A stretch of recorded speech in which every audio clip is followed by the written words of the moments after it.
கிறிஸ்துவுக்குள் பிரியமானவர்களே, இந்த மனமகிழ்ச்சியின் காலை வேளையிலே உங்களை சந்திப்பதில் மகிழ்ச்சி அடைகிறேன்.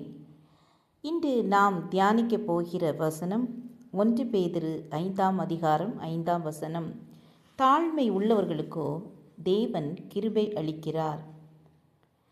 நாம் தாழ்மையுடன் காணப்பட வேண்டும். பெருமை உள்ளவர்களுக்கு தேவன் எதிர்த்து நிற்கிறார் என்று வேதாகமத்தில் வாசிக்கிறோம். நம்மை தாழ்த்த அவருடைய கிருபை பெருகும். நீதிமொழிகள் 15ஆம் அதிகாரம் 33ஆம் வசனத்தில் மேன்மைக்கு முன்னானது தாழ்மை என்று வாசிக்கிறோம். நாம் ஒரு மேன்மையை பெற்றுக்கொள்ள வேண்டுமானால் நம்மை தேவனுக்கு முன்பாக தாழ்த்த வேண்டும். மேற்கு வங்கத்தில் நிர்ஜா ராணி படிப்பில் படு சுட்டி 100க்கு 100 தான் வாங்குவாள். ஒரு ரயில்வே தொழிலாளியின் மூத்த மகள். எப்போதும் சிரித்த முகம், எல்லோருக்கும் உதவும் சுபாவம். அப்பா நோயாளி, படுத்த படுக்கை. 1968 பள்ளி இறுதித் தேர்வில் மாநில அளவில் மதிப்பெண்கள் வாங்கினாள். மேலே படிக்க வழியில்லை. பக்கிம் சந்திரர் கல்லூரி முதல்வரை பார்க்க சென்றாள்.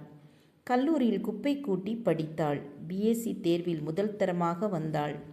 கல்லூரியில் எழுத்தர் பதவி கிடைத்தது. 100 ரூபாய் சம்பளம். ஒரு தம்பியையும் தங்கையும் படிக்க வைத்தாள். எம்எஸ்சி தேர்விலும் நல்ல மதிப்பெண்கள் பெற்று நல்ல பெயரும் பெற்றாள்.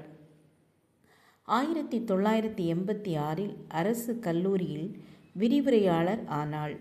பின்பு PhD ஆய்வு பட்டமும் பெற்றாள். அவள் படித்த கல்லூரியில் முதல்வர் பதவி காலியானது. முதல்வர் தேர்விலும் முதல் தரமாக வந்தாள். கல்லூரி முதல்வர் ஆனாள்.